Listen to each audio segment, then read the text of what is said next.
இன்று மே மாதம் 3ஆம் தேதி ஞாயிற்றுக்கிழமை. ராஜபக்ச குடும்பத்துக்கு சிக்கலான ஒரு காலம் ஆரம்பமாகி இருக்கிறது போல தான் தெரிகிறது. வம்பும் வழக்குகளும் தொடர்ந்து கொண்டே இருக்கின்றன. அண்மைய நாட்களில் அவர்களுடைய பல சொத்துக்கள் முடக்கப்பட இருப்பதாக வரும் செய்திகளை உறுதி செய்வது போல சில சம்பவங்கள் நடந்திருக்கின்றன. மஹிந்த ராஜபக்சவினுடைய மனைவி ஷிரந்தி ராஜபக்சவின் 40 கோடி ரூபாய் பெறுமதியான வீட்டை வாங்கிய விதத்தை முறையாக விவரிக்க முடியாமல் போனால் அது அரசுடைமையாக்கப்படும் என்று தெரிவிக்கப்படுகிறது. இதேவேளை மஹிந்த ராஜபக்ச எதிர்வரும் 12ஆம் தேதி லஞ்ச ஊழல் ஒழிப்பு ஆணைக்குழுவுக்கு வாக்குமூலம் ஒன்றை வழங்க அழைக்கப்பட்டிருக்கும் நிலையில் அவருடைய மூத்த அண்ணன் சமல் ராஜபக்ச சட்டவிரோதமான முறையில் கையகப்படுத்திக் கொண்ட எரிபொருள் நிலையத்துடனான காணியை பாவிப்பதை கொழும்பு மேன்முறையீட்டு நீதிமன்றம் நிறுத்தி வைத்திருக்கிறது. இதெல்லாம் இப்படி இருக்க, அமெரிக்காவில் இருக்கக்கூடிய பசில் ராஜபக்சவை சிவப்பு அழைப்பானை எனப்படக்கூடிய ரெட் நோட்டீஸ் ஒன்றின் மூலமாக சர்வதேச போலீசின் ஒத்துழைப்புடன் இலங்கைக்கு அழைத்து வர நடவடிக்கைகள் எடுக்கப்பட்டுள்ளதாக நம்பகமான வட்டாரங்கள் தெரிவிக்கின்றன. அண்மையில் மேதின ஊர்வலத்தில் ஊர் பெயரோடு தெளிவாக கூறாமல் போனாலும் இது தொடர்பாக மறைமுகமான ஒரு செய்தியை ஜனாதிபதி அனுரகுமார சொல்லியிருந்தார். ஊருக்கு வந்து தேர்தலில் நிற்பதற்கு முன்னர் அழைப்பானை விடுக்கப்படுபவர்களை முறையாக கூட்டிக் கொண்டு வந்து காவல்துறையிடம் ஒப்படைக்குமாறு ஜனாதிபதி அனுரகுமார திசாநாயக்க மகரகமுவில் நடந்த மேதின கூட்டத்தில் உரையாற்றும் போது சொல்லியிருந்தார். இன்றும் 2-3 ராஜபக்சர்களுக்கு எதிராக நீதிமன்ற அழைப்பானையும் இருக்கிறது. அவர்கள் ஜனாதிபதியாக இருந்திருக்கலாம், ஜனாதிபதியின் மனைவியாக இருந்திருக்கலாம், ஜனாதிபதியின் தம்பியாகவும் இருந்திருக்கலாம், ஜனாதிபதியின் அண்ணனாக இருக்கலாம், ஜனாதிபதியின் மைத்துனராகவும் இருந்துவிட்டு போகலாம். எங்களுக்கு அதெல்லாம் ஒரு பொருட்டே அல்ல. இதில் பெரும் திருட்டை செய்தவர் இன்னமும் நீதிமன்றத்துக்கு வரவில்லை. முதுகெலும்பு உடைந்ததாக கூறுவார், கதிரையிலிருந்து விழுந்ததாக கூறுவார். சிவப்பு அழைப்பானையை விடுத்தாவது நாம் அவரை இலங்கைக்கு கொண்டு வருவோம், எமக்கு மக்கள் பேராதரவு தந்திருப்பது, எம்மை தேர்வு செய்திருப்பது இப்படியான ஊழல்வாதிகளுக்கு எதிராக நீதியை நிலைநாட்டுவதற்குத்தான் என்பதை அவர்கள் உணர்ந்து கொண்டிருக்கிறார்கள். இதனால் தான் பதட்டம் அடைந்திருக்கிறார்கள். பதட்டப்பட தேவையில்லை. இவர்களுக்கு எதிராக முறையாக நடவடிக்கை எடுக்கப்படும் போது மக்கள் ஆரவார வரவேற்பு ஒன்றை எமக்கு தர வேண்டும் என்று சொல்லிக் கொண்டு போனார் ஜனாதிபதி அனுரகுமார திசாநாயக்க. ஜனாதிபதியினுடைய இந்த உரையிலிருந்து கொஞ்சம் ஆழமாக கவனித்தால் பசில் ராஜபக்சவை தான் அரசு இப்போது இலக்கு வைத்திருக்கிறதா என்பது கொஞ்சம் புலப்படும். பசில் ராஜபக்ச மஹிந்த அரசில் பொருளாதாரத்துக்கு பொறுப்பாக இருந்தவர், நிதி அமைச்சராக முடிசூடப்பட்டவர். இவருக்கு பொருத்தமான ஜோடியாக வந்து வாய்த்தவர் தான் யார்? மத்திய வங்கி ஆளுநர் அஜித் நிவாட் கப்ரால். அஜித் நிவாட் கப்ரால் என்றதும் அவருடைய வழக்கு ஒன்று ஞாபகத்தில் வருகிறது. கிரீஸ் நாடு பொருளாதார சுனாமியால் அல்லுண்டு போயிருந்த 2010ஆம் ஆண்டுகளில் பல பில்லியன் ரூபாய்களை கொண்டு போய் அங்கே முதலீடு செய்தமைக்காக லஞ்ச ஊழல் ஒழிப்பு திணைக்களத்தினுடைய விசாரணையை எதிர்கொண்டார் கப்ரால். முடிவில் 1.84 பில்லியன் ரூபாய்கள், அதாவது 184 கோடி ரூபாய்களை தாம் 3 மாதத்தில் செலுத்துவதாகவும் தன்னை விடுவிக்குமாறும் லஞ்ச ஊழல் ஒழிப்பு ஆணைக்குழுவிடம் கேட்டுக்கொண்டார். இப்படி பரஸ்பர புரிந்துணர்வின்படி கப்ராலை தற்காலிகமாக விடுவித்தது லஞ்ச ஊழல் ஒழிப்பு ஆணைக்குழு. ஆனால் கப்ரால் பணத்தை செலுத்தவில்லை. இப்போது கப்ராலுக்கு எதிராக நீதிமன்றத்தில் குற்றப்பத்திரிகை தாக்கல் செய்ய இருக்கிறது லஞ்ச ஊழல் ஒழிப்பு ஆணைக்குழு. சரி, பசில் ராஜபக்சவின் விவகாரத்துக்கு வருவோம். பசிலுக்கு அமெரிக்க பிரஜா உரிமை இருக்கிறது. 20வது அரசியல் சாசன திருத்தம் கூட பசிலுக்காக நிறைவேற்றப்பட்ட ஒன்று உங்களுக்கு ஞாபகத்தில் இருக்கும். 2015ஆம் ஆண்டு மைத்ரி ரணில் ஆட்சியின் தேனிலவு காலத்திலே 19வது அரசியல் சாசன திருத்தம் கொண்டு வரப்பட்டு ஜனாதிபதியின் வரையறையற்ற அதிகாரங்கள் சில மட்டுப்படுத்தப்பட்டன. இதில் இரட்டை பிரஜா உரிமை கொண்டோருக்கு பாராளுமன்ற உறுப்பினராக முடியாது என்ற மிக முக்கிய திருத்தம் ஒன்றும் சேர்க்கப்பட்டது. 2020ஆம் ஆண்டு பாராளுமன்ற தேர்தலில் வென்ற பொதுஜன பெரமுன 20வது அரசியல் சாசன திருத்தத்தின் மூலம் இதை மாற்றி அமைத்தது. இரட்டை பிரஜா உரிமை கொண்டோருக்கு பாராளுமன்றத்தில் அங்கம் வகிக்க எந்தவித தடையும் இல்லை என்று மாற்றி அமைத்தது. இதில் வேடிக்கை என்னவென்றால் 19க்கும் வாக்களித்து 20க்கும் வாக்களித்தவர்கள் பாராளுமன்றத்தில் அப்போது இருந்தார்கள். சரி, ஒரு தனிநபரின் தேவைக்காக நாட்டின் அரசியல் சாசனமே திருத்தப்பட்ட ஒரே நாடு இலங்கைதான். அந்த அளவுக்கு குடும்ப அதிகாரம் கொடிகட்டி பறந்தது.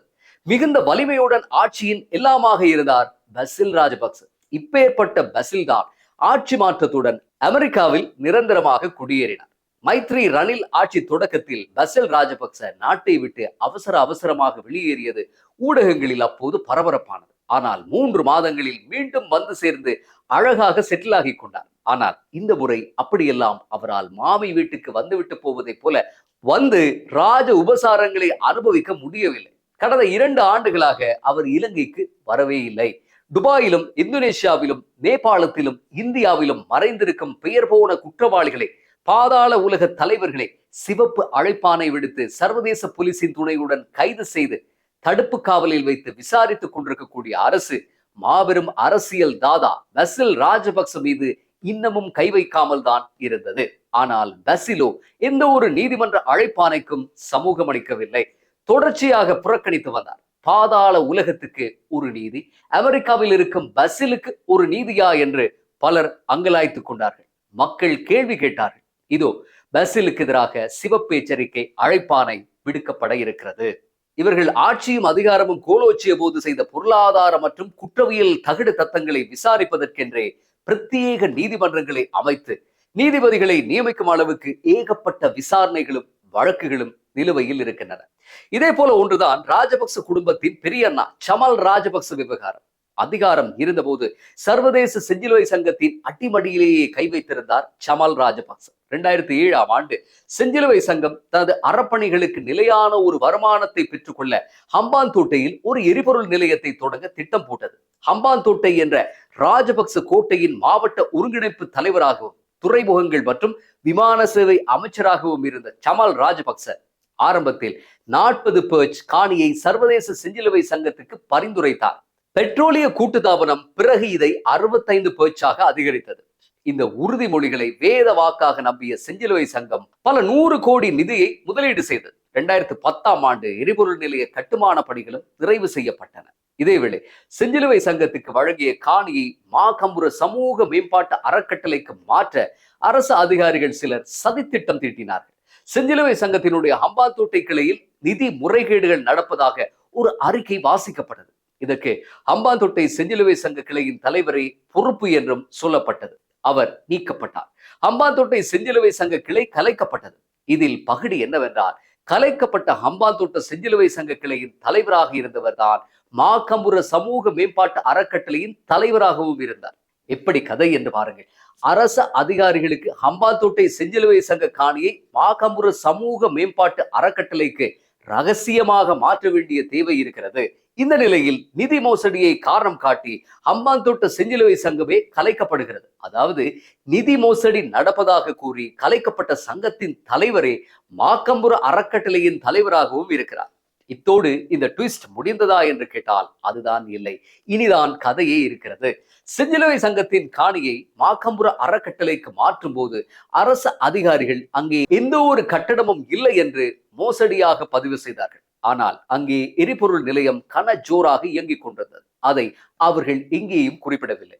இதில் அடுத்து வருவதுதான் அவல நகைச்சுவை. உண்மையில் மாகம்புர அறக்கட்டளை என்பது வெறும் டப்பாதான். அதன் உண்மையான பெயர் சமல் ராஜபக்ச சமூக மேம்பாட்டு அறக்கட்டளை என்று தெரிய வந்தது. அதாவது ஊருக்கு மாகம்புர அறக்கட்டளை, உள்ளுக்குள்ளே சமல் ராஜபக்ச அறக்கட்டளை. அறம் என்ற சொல் இத்தனை கேவலமாக பரிகசிக்கப்பட்ட கூத்து வேறு எங்கேயும் நடந்திருக்க வாய்ப்பில்லை. இந்த அநீதிக்கு எதிராக 2015ஆம் ஆண்டு தாக்கல் செய்த வழக்கின் தீர்ப்பு தான் அண்மையில் வெளியாகி இருந்தது. இந்த சட்டவிரோத காணி உரிமை மாற்றம் அத்தனையையும் ரத்து செய்து அதிரடி தீர்ப்பு ஒன்றை வழங்கியிருந்தது நீதிமன்றம். பாருங்கள், இந்த தீர்ப்புக்கு 11 வருடங்கள் எடுத்திருக்கின்றன. அதிகாரிகள் செய்தது ஒரு தன்னிச்சையான செயல் என்று நீதிமன்றம் கடிந்து கொண்டதாம் என்று நீதிமன்ற தகவல்கள் தெரிவிக்கின்றன.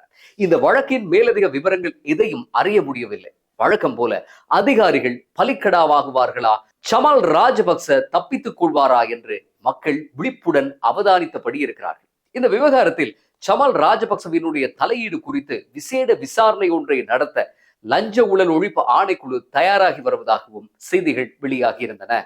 பாருங்கள், சர்வதேச செஞ்சிலுவை சங்கத்துக்கே இதுதான் நிலைமையாக இருந்திருக்கிறது. இப்படிப்பட்ட நாட்டுக்கு முதலீடுகள் வருமா? தாம் இழந்த நட்பெயரை சரி செய்ய வேண்டிய கட்டாய தேவையில் இன்றும் தேசம் இருக்கிறது என்பதையும் இங்கே நாம் குறிப்பிட வேண்டும்.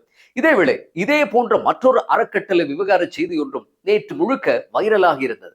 14,000 கேரம் போர்டு கொள்வனவு ஊழலில் 20 வருட கால சிறைவாசம் அனுபவிக்கும் முன்னாள் அமைச்சரும் ராஜபக்சேக்களின் மிக நெருங்கிய தோஸ்துமான மஹிந்தானந்த அலுத்கமகேவின் அறக்கட்டளையானது 20 வருட காலத்துக்கும் மேலதிகமாக அனுபவித்த அசையும் அசையா சொத்துக்களை புகையிரத திணைக்களத்திடம் ஒப்படைத்திருக்கின்றது.